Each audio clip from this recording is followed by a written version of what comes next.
बेटा, आज मैं सोची थी कि सनातन के लिए अच्छी खासी लोग आज समय देंगे, लेकिन यहाँ कटना मंजूर है, मरना मंजूर है, लेकिन सनातन धर्म के लिए, हिंदू समाज के लिए खड़ा होना मंजूर नहीं है।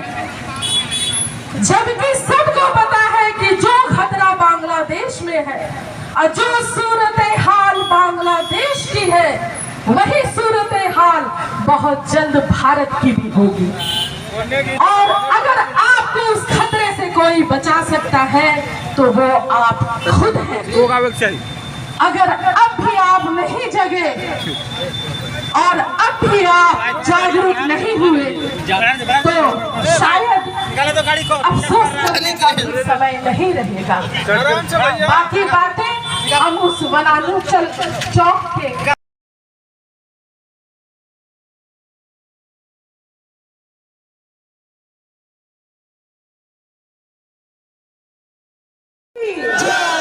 भारत माता की जय, वंदे मातरम, वंदे मातरम। यहाँ उपस्थित तमाम सनातन समाज के परिवारों को नमन करते हुए मैं अपनी बात शुरू करती हूँ। आज हम जिस मुद्दे पर यहाँ इकट्ठे हुए हैं वो मुद्दा बेहद ही ज्वलंत मुद्दा है। बांग्लादेश का मुद्दा क्या नतीजे हमारे और आपके लिए लेकर आया है, अब इसको सोचने, जानने व समझने की आवश्यकता है। आप सबको क्या लगता है कि बांग्लादेश में जो घटनाएं घट रही है वो हालिया घटना है, आजकल का घटना है, या ये 2-3 साल से चल रही है? जी नहीं, बांग्लादेश में सन 1971 से ये नरसंहार चल रहा है। 1971 से ही बांग्लादेश के भीतर के मुस्लिम हिंदू समाज पर प्रहार करते रहे हैं, उनको मारते काटते रहे हैं। नतीजा ये हुआ कि हिंदू उसी समय से पलायन करना शुरू कर दिया। उस समय बांग्लादेश में हिंदुओं की संख्या 17 करोड़ थी और आज मात्र 1,35,00,000 सिमट कर रह गई। सोचिए कितनी बड़ी संख्या में पलायन हुई है। और बड़े दुर्भाग्य की बात है कि आज भी इस मुद्दे पर लोग एकजुट नहीं है, बल्कि आज भी आप अपने काम में, व्यवसाय में, अपने परिवार में लगे रहे हुए हैं। जबकि जो बांग्लादेश में हो रहा है वो भारत में भी बहुत जल्द होगा, क्योंकि वो खतरा हमारे आसपास, हमारे घरों में भी दस्तक दे चुका है। लेकिन दुर्भाग्य ये है, विडंबना ये है, और हम हिंदुओं की जबरदस्त कमी यह है कि हम एकजुट नहीं होते हैं, और होते भी हैं तो बहुत छोटे छोटे मुद्दों पर हम बट जाते हैं। हम अपना धैर्य, अपना संयम खो देते हैं। और जब आप ऐसे गंभीर मुद्दों पर भी एकजुट नहीं होंगे, समझेंगे नहीं, जानेंगे नहीं, तो ऐसे आक्रोश रैली, ऐसे प्रदर्शन, ये सब से कुछ भी हासिल नहीं होगा। सिर्फ जय श्री राम करेंगे, कोसेंगे, नारा लगाएंगे और अपने घरों में जाके अपना काम, अपना परिवार, अपना डबली, अपना राग, इससे कुछ हासिल नहीं होगा। जुलाई में बांग्लादेश में घटनाएं शुरू हुई और अगस्त में प्रचंड रूप धारण कर लिया, लेकिन भारत में छिटपुट इसकी आवाजें हुई, सिर्फ छिटपुट। बांग्लादेश में जब हिंदू परिवारों को मारा जा रहा था, क्या मैं पूछती हूँ वो हिंदू परिवार मेरा परिवार नहीं था? जिन माताओं, बहनों, बच्चों को काटा जा रहा था, बेदर्दी से रोंदा जा रहा था, क्या वे माँ बहन हमारी नहीं थी? वो बच्चे हमारे नहीं थे? क्या हिंदुओं की संवेदना इतनी मर चुकी है? क्या आप इतने भावना शून्य हो चुके हैं कि आपको वो परिवार अपना नहीं लगा? जब तक हमारा परिवार नहीं कटेगा हम वो दर्द महसूस नहीं करेंगे। आज मैं खुद एक बच्चे की माँ हूँ और अपने 3 महीने की बच्ची को छोड़कर मैं यहाँ राजनीति करनी थी, मुझे अपना नाम चमकाना था। जी नहीं, मुझे बांग्लादेश के हिंदुओं की चिंता है, मुझे भारत के हिंदुओं की चिंता है, मुझे आपकी चिंता है, मुझे अपनी चिंता है, मुझे आपके बच्चे की फिक्र है, मुझे अपने बच्चे की फिक्र है। अगर मैं बांग्लादेश के हिंदुओं के प्रति जो क्रूरता और बर्बरता का नंगा नाच खेला गया, अगर मैं और ज्यादा कहूँ तो शायद मैं रो दूं, लेकिन अफसोस कि आप लोगों को कोई फर्क नहीं पड़ा। आज मुझे ये समझ में बहुत अच्छे से आया।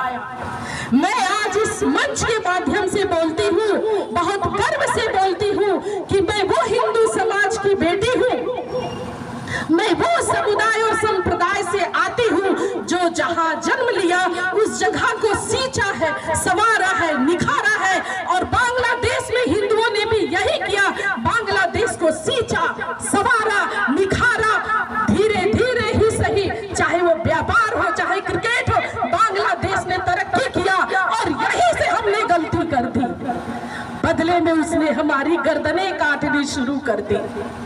समझिए इस बात को, बदले में उसने हमारी गर्दनें काटनी शुरू कर दी। उसने हिंदुओं की नौकरी छीनी, व्यवसाय छीना, हिंदुओं को मजबूर कर दिया कि वो बांग्लादेश से पलायन करे। ये रणनीति है, चाहे वो बांग्लादेश हो चाहे वो पाकिस्तान हो, ये रणनीति थी उनकी। ये यूं ही नहीं हो रहा था, ये रणनीति के तहत हो रहा था ताकि हिंदुओं की घर और जमीनों को वो कब्जा सके।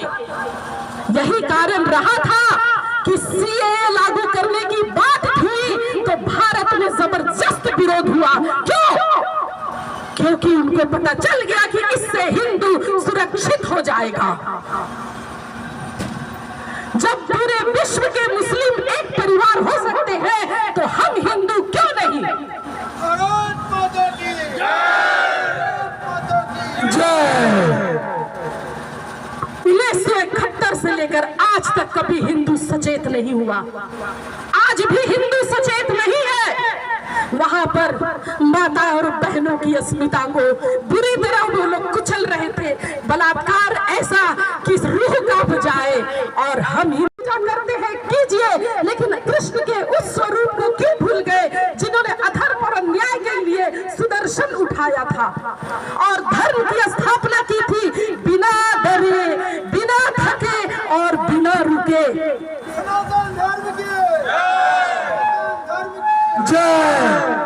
आज मैं यहाँ पर जो बोल रही हूँ ये एक हिंदू की ताकत है, एक हिंदू की ताकत है जो मैं आज यहाँ बोल रही हूँ। एक हिंदू देश में आया और लोग हिंदू और हिंदुत्व की बातें करने लगे, श्री राम के जयकारे लगाने लगे, एकजुटता का भले थोड़ा ही सही पर नारा उठने लगा। क्या आज से कुछ वर्ष पूर्व इतनी हिम्मत और ताकत थी किसी में?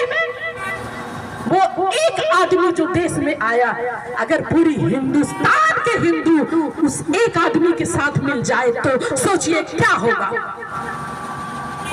सोचिए क्या होगा। यहाँ घुस बैठिए, यहाँ घुस बैठिए, चाहे वो बांग्लादेश के हो चाहे पाकिस्तान के हो, खुलेआम घूम रहे हैं। और वहां हमारा ही की वोट की कीमत क्या होगी सोचिए। आज बांग्लादेश में एक आदमी है जिसका नाम है मेजर शरीफ। हालांकि एक भी उसने शराफत का काम नहीं है, या यूं कहिए कि जितने भी शरीफ नाम के आदमी हैं वो एक भी शराफत वाला काम नहीं करता। वो कहता है कि मैं जब चाहूं भारत आकर के 30 लाख स्टूडेंट के साथ कलकत्ता को कब्जा लूंगा। उसकी जरूरत को देखिए, उसकी हिम्मत को देखिए कि वो जब चाहे 30 लाख स्टूडेंट के साथ आकर के वो कलकत्ता को कब्जा लेगा। क्या हम हिंदू में इतनी ताकत है कि हम बोल दे कि नहीं खाएंगे, नहीं कमाएंगे, अपना घर छोड़ के हम भी जाएंगे बांग्लादेश और ढाका को कब्जा लेंगे? ये हिम्मत है हिंदुओं में? नहीं, क्योंकि हमारे संस्कार वैसे नहीं है, हमारी संस्कृति वैसी नहीं है। लेकिन मैं पूछती हूँ, क्या हमारी हिंदू माताओं बहनों ने को जन्म देना बंद कर दिया? क्या उनके दूध में वो शक्ति नहीं है? हम किसी को नहीं मारेंगे, नहीं काटेंगे, नहीं कब्जाएंगे, लेकिन अपने लोगों की रक्षा के लिए खड़े तो होंगे। अपनी राष्ट्रवाद को तो जिंदा रखेंगे अपने दिल में। और जिस संस्कृति की संतान है हम लोग, उसकी धरोहर को अपने सीने से तो लगा कर रखेंगे, उसको सजा करके तो रखेंगे, संवार कर तो रखेंगे। चाहे वो बांग्लादेश हो, पाकिस्तान हो या अफगानिस्तान हो, हिंदू सदैव शोषित हुआ है। क्या हम इतने बेबस हैं कि हम मरने और कटने के लिए ही जन्म लिए हैं? क्या हम इतनी ताकत है कि हम दिल्ली चले जाएं और बैठ जाएं कि हमको अब इंसाफ चाहिए, हमको न्याय चाहिए? बांग्लादेश के हिंदुओं की रक्षा कीजिए और भारत में जितने घुसपैठिए हैं उन लोगों को बाहर कीजिए। जो हिंदुओं पर अमानवीय जो अत्याचार हो रहा था, उसके आक्रोश स्वरूप आज हमने ये मार्च रैली निकाला। तो इस मार्च रैली को निकालने का क्या कारण है? किन किन मुद्दों को लेकर आपने निकाला? यही कि आज जो भी हिंदुओं के साथ हो रहा है वो बहुत सोची समझी सुनियोजित तरीके से किया जा रहा है। कम से कम हिंदुओं की उस बारे में जानकारी तो दे दो और हिंदुओं को जगा सकूं और उनके भीतर के आक्रोश को अगर मैं उत्पन्न कर सकूं तो मैं सोचूंगी मेरा ये रैली सफल होगा। भारत सरकार और राज्य सरकार से आप क्या अपेक्षाएं कर रही हैं? राज्य सरकार से तो मेरी कोई अपेक्षाएं नहीं है, चूंकि वो उन्हीं मुस्लिम के ही दम पर वो सत्ता हासिल कर रहे हैं। भारत सरकार से मुझे अपेक्षा है और भारत सरकार निश्चित ही बहुत जल्दी कड़े कदम उठाने वाली है। तो क्या लगता है जहाँ भारत को बांग्लादेश से व्यापार या और जिस तरह से हमारे संबंध खत्म कर देना चाहिए तत्काल में? बिल्कुल तत्काल बंद कर देना चाहिए। हर तरह के, चाहे वो व्यापारिक रिश्ते हो या किसी भी तरह के रिश्ते हो, तत्काल समाप्त कर देना चाहिए। तो आप लोग ने इस रैली को कहाँ से कहाँ तक शुरू किया और इससे सरकार को क्या मैसेज कर रहे हैं? देखिए, इसरी बाजार रेलवे गेट से शुरू करके एंडिंग वनांचल क्षेत्र में हम लोगों ने किया है और सरकार को यही मैसेज हम लोग दे रहे हैं, जो भारत सरकार और हमारे जो राज्य सरकार है उसको यही मैसेज दे रहे हैं कि अब आप जो पक्षपात कर रहे हैं वो नहीं चलेगा। खास करके अभी देखिए कि रांची में एक लड़की के साथ छेड़छाड़ हुआ, लेकिन वो विशेष समुदाय होने के कारण अभी तक उस पर वो एक्शन नहीं लिया गया। इसलिए मुझे राज्य सरकार से कोई अपेक्षा नहीं है। ये करके मैं भारत सरकार को मैसेज दे रही हूँ कि आपके साथ हम पूरे हिंदू और हिंदू को जुड़े हैं।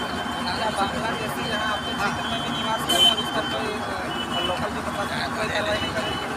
लोकल प्रशासन जो है वो हेमंत सरकार के भी बनी हुई है और आज से 2-2.5 साल पहले जो है हमने